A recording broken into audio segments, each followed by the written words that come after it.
সব ওলট পালট হয়ে গেল। ডাইনি বুড়ির জন্য সব নষ্ট হয়ে গেল।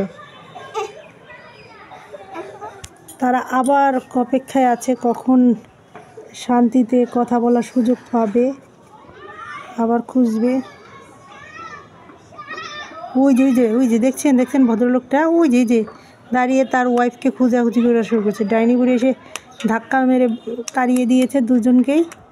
এখন সে খুঁজতেছে তার ওয়াইফ কোথায় গেল, খুঁজে পাচ্ছে না। অনেক দিন পর মিল মহব্বত হয়েছে, একটু দেখা সাক্ষাৎ করতেছে, মনের ভাব আদান প্রদান করতে এসেছিল, তা পারল না। দেখছেন কি অবস্থা? আপনারাই বলেন, এটা কি ঠিক করছে ওই ডাইনি বুড়িটা? বেচারা দেখে আমার বড় দুঃখ হয়। So sad. আজ এই পর্যন্তই বেচারার দুঃখের গল্পের কাহিনী। ধন্যবাদ সবাইকে। Tata, bye bye.